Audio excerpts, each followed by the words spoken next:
What's up, guys? In this video I'm going to be discussing the 10 masculine archetypes. I'm not sure if I know how to say that word. So I'm going to be discussing the 10 masculine archetypes, and now this is not only 10. There is probably many more. This is just 10 that I thought of that are some easy go-tos to help you if you're a guy who's looking to maybe better define your personality, and if you're doing something like a personal brand. I want to do this video because the reason a lot of guys are not coming off in a way that they're presenting themselves well, it's because they just really have an undefined personality. They're lacking a clearly defined persona, and so this is called the archetype. All right, so the first masculine archetype that I'm going to talk about is the bad boy. All right, this is the rebel. This is the guy who is, doing his own thing, and he's really sort of anti-mainstream. Okay, he's rebellious by nature. And what I want to do with each of these archetypes, to not make them sound, 100% positive, there is a strength to them, and there is a potential weakness to them, and I'll even discuss how they add social value to either society, their friends, family, or in a dating sense to women. Okay, so the bad boy, his strength is autonomous. Okay, he is 100% independent of the system or the government or the world, or he's some sort of a lone wolf, right? And that is inherently attractive to women, and that is also, if you look at so much of men's action movies and stuff, there's this lone hero, which is, men find this concept so cool too, badass against the world. Now the weakness is that the bad boy or the rebel, he could be so anti-mainstream, so out of the normal reality of the everyday person that the typical average woman can't relate to him. Or it could be a guy, say for instance, like the bad boy biker or something like that. Yeah, that's maybe sexy and attractive to women, but maybe a woman in the corporate world can't take. It's okay. Maybe a woman who works in the corporate world, is going to be embarrassed to bring that guy around to, social events and to meet her family and so on, because he's just so anti-mainstream. Okay, now I'm just painting the extremes. Overall, someone's probably going to be in the middle, and you embrace the strengths, you try to minimize the weaknesses. So that's the bad boy. All right. Now, before I get into the rest of the list, if you like this type of content, you could support my channel by clicking subscribe. If you have any questions or feedback, throw a comment in the comment section. I just ignore any of the negativity, but if you have actual positive feedback or comment, I'd love to hear it. If you have a question that you're curious about, I'll answer it.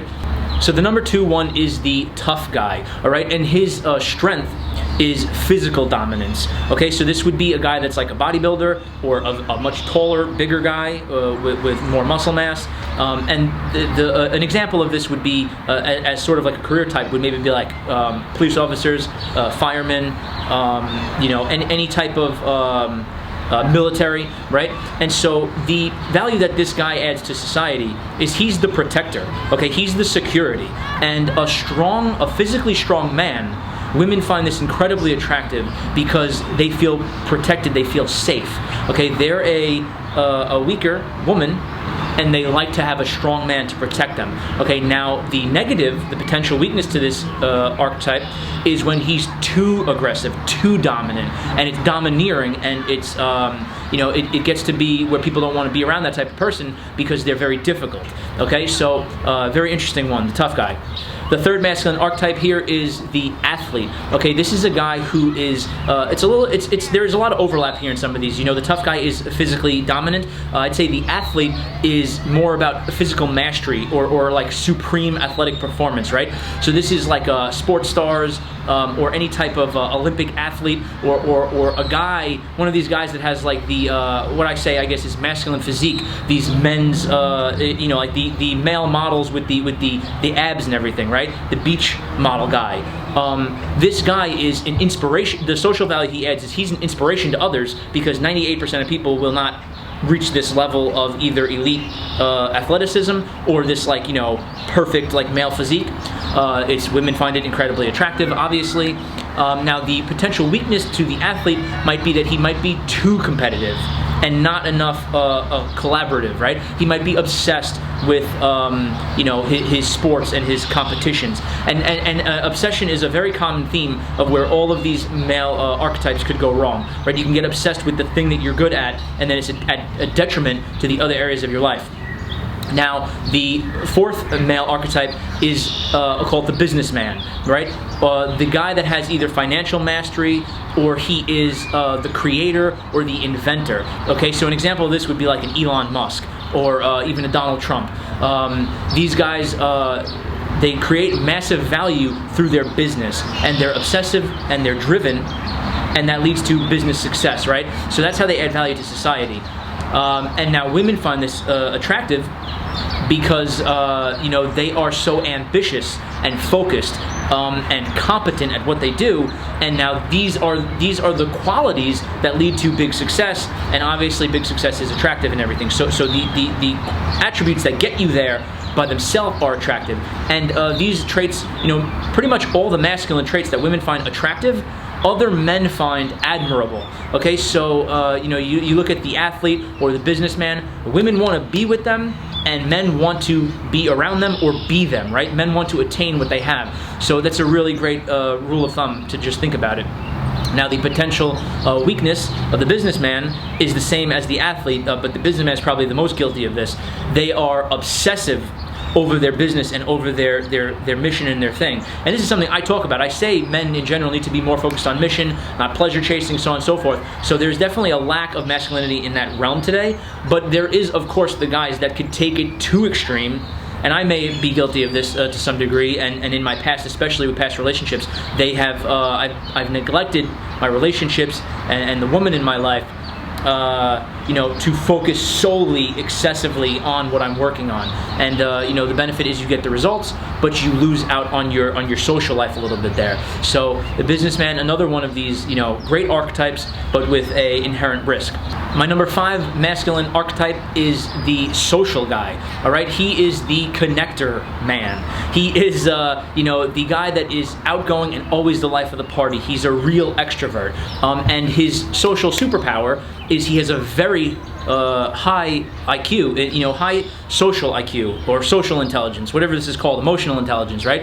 And so the value he adds is he makes everyone around him feel good.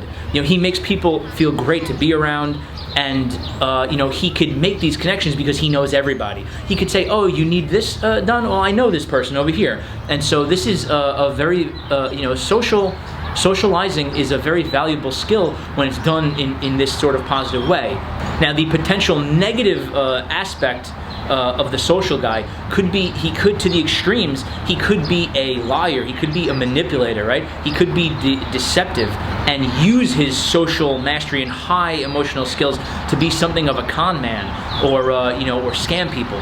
So that's something to watch out for. And it's quite common that the social butterfly people can tend to be a little bit overly dramatic.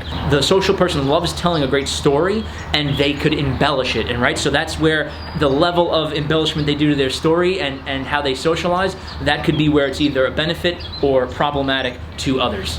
The 6th masculine archetype is the intellectual. All right, this is the very intelligent guy who has, I guess we'll call it knowledge mastery, right? Like high level of knowledge in his specific field. Okay, so this would be any sort of a guru, a master, a teacher, a scholar, a philosopher, and or even just a regular guy who is extremely knowledgeable on certain things. All right, so it's something like expert knowledge, and he's going to use this as a power. All right, and so a truly intellectual guy could offer some really deep, stimulating conversation. It's just very engaging and captivating for people that want to be intellectually stimulated, right? So some women will love it, some women, they'll maybe get annoyed by it. Now, the potential negative of the intellectual guy is he could be too analytical and not emotional, right? He could be totally non-emotional and not be connecting with others at all and just rambling off his data, right? If he's just too analytical, it's going to be really hard for people to handle. The number 7 masculine archetype, we got the artist, all right? This is the guy whose social superpower is his creativity. Okay, examples would be a singer, a rapper, a guy in a band that plays a guitar, some sort of an artist, maybe he's drawing, or even today it could be a graphic designer who's extremely talented, right? Someone who's leveraging their creativity to add value to society. So others find this interesting because he is an interesting person, right? And he has a lot of creative stuff. It's usually engaging and interesting to be around this type of person. Now the potential weakness, maybe he's not the most reliable, maybe he's not the most stable. I find that the more creative people are, they tend to be not so punctual, not so reliable when it comes to deadlines and things like that, because the creative side of the brain is just the opposite wavelength of this punctuality, I think. All right, number 8 for masculine archetypes is what I'm calling the adventurer, okay? And this is the guy who wants to travel, who wants to experience life. He wants to explore the world and see new things, all right? So it's all about these new experiences and consuming every bit of life that he can. Another example of the adventurer could be someone doing extreme sports like skydiving, bungee jumping, all these cool, crazy things. The way that the adventurer adds social value is he's exciting to be around. He's fun to be with because he always wants to do something cool. Now the negative aspect of this is that the adventurer could be too risky, too dangerous, all right? If you go too extreme with having fun and doing crazy things, you are taking a big risk, and that might not be the best choice, right? My number 9 masculine archetype here is, I'm calling it the easygoing guy.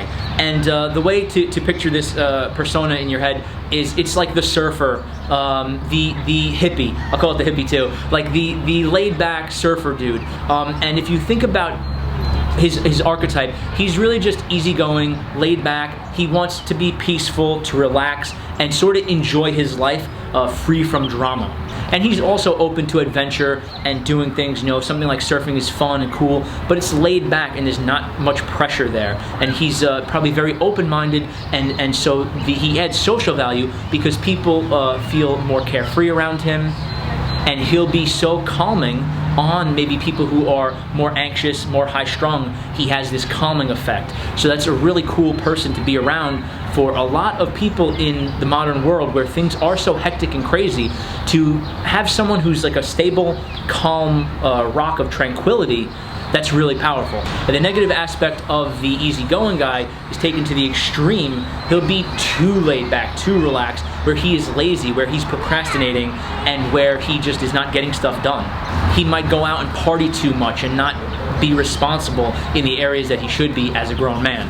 And now the number 10 masculine archetype is by far the most common, most prevalent, and there's a reason that I saved it for last, because I feel that it is the most problematic for men in modern society. Okay, and I'm calling this one the regular guy. All right, this is the guy who is the average, ordinary, run-of-the-mill guy with a fairly undefined archetype. As if you look at these other 9 I mentioned, the regular guy is just there. He just exists. There's nothing clear that comes to mind when you know him or see him. How do you define this guy? I don't know. He's a good friend. He's a good guy. There's really nothing clearly defined about him. And so if we look for a positive attribute of the regular guy, he is reliable, okay? He is predictable. If you're hiring someone, you probably want the regular guy, not the surfer, right? So there is a benefit to society, and I would say that, as women maybe get older and they're more serious about settling down, if they have not found the right man yet, and they've dated a lot of these, say the bad boy or the businessman or the surfer, they might come to the conclusion as they get a little bit older of the value of the regular guy. But if we're talking about young, very attractive women, there is no immediate attractiveness to the regular guy. And now that's where it's the kiss of death for all of the guys that fall into that category, right? So if you're trying to, better define your personality, as I said in the beginning, if you want to be more attractive to women and a man that other men could look up to, study these other archetypes and then, compare and contrast it to the regular guy. And then look at where you fall on that scale in your life, all right? Do people that know you, can they put you in one of these boxes quick enough? And now that sounds bad, but the truth is we all do this. Our brains make quick judgments, and we simplify things, and we put people into boxes. That's just what it does, and trying to deny that is just delusional. So it sounds bad, but this is how the mind works, and this is how people work, and how social things work. Now you think of someone that you know that maybe clearly defines one of these other archetypes, and just think, does everybody that knows them or sees them pretty much know that they're that archetype? Like how quickly do people figure that out? And you'll see that someone that really exudes, one of these archetypes, it's pretty clear.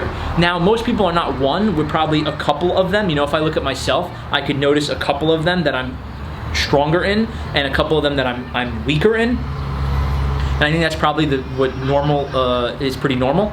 So as I said, the regular guy is dependable and predictable, but unfortunately, with the females being attracted to men, that adds no value up front. You need to have a masculine behavior. You need to have success or mastery in some area of your life. You have to be bringing value, obvious, noticeable value, so that a woman could look at you and see it pretty quickly, or talk to you for 30 seconds and understand it. If you're the regular guy, this is why the regular guy is going to have the most trouble being attractive to women, because there's nothing clearly defined about him. Who is he? He's just like every other guy I've ever met, right? So that's what women are going to say, and that's why the everyday guy, the regular guy, is just unattractive. And it's because being predictable is boring, right? It's uninteresting. Whereas if you take the bad boy or the businessman, there's some sort of a challenge or something about them that women want to learn more about, right? Like get deeper into, learn more about this deeper man. He has layers to him, and there's things going on here that being with him is either fun or interesting, or he keeps a woman on her toes. The regular everyday guy, not only is he reliable and predictable, but he is, I would say, categorized probably by prioritizing safety and fitting in and not standing out over, speaking up and being himself. So this is the ultimate people pleaser guy, and it's pretty much the beta male. A lot of these characteristics are the beta male characteristics. He's going to try to play it safe, Mr. Play It Safe, not get out of line, not say anything wrong, not joke about anything potentially offensive, and so what is a woman going to feel around him? He's just totally boring, totally predictable, and there's nothing to him to be interested in, right? So if you are listening to this and you're worried that you might be the regular guy, as I said, just rewind this video and look at these other archetypes and see which ones are probably deep within you, just ready to come out, right? So maybe you need to get better at expressing this in the outer world.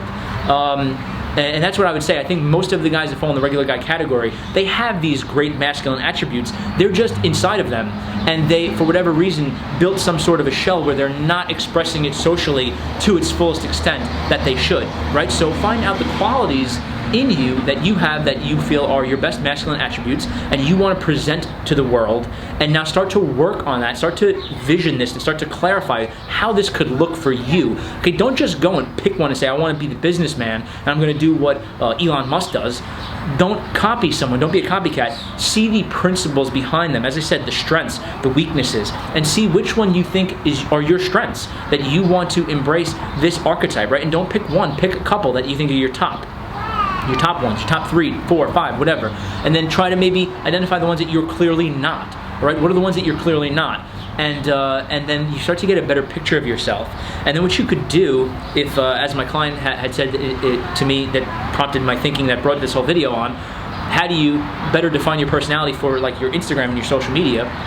Then once you have a clear idea of your archetype, you are empowered to do your research on other guys that fit that archetype, that are killing it on social media and Instagram, right?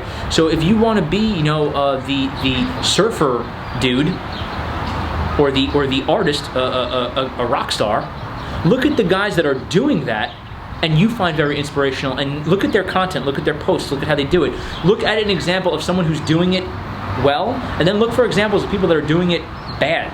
right? You could see people that are doing it not well, and you could see examples of how you don't want to have it done. You know, are they just posting photos of themselves, I don't know, shallowly with a guitar every day to look like an artist? You know, don't be phony and be fake.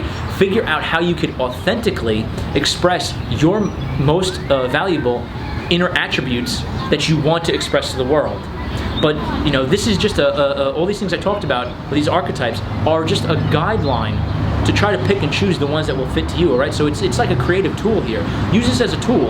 It's a guideline, right? It's not some golden law. And this is what I hope for you. So if you like this video, as I said, you can support my channel by clicking subscribe.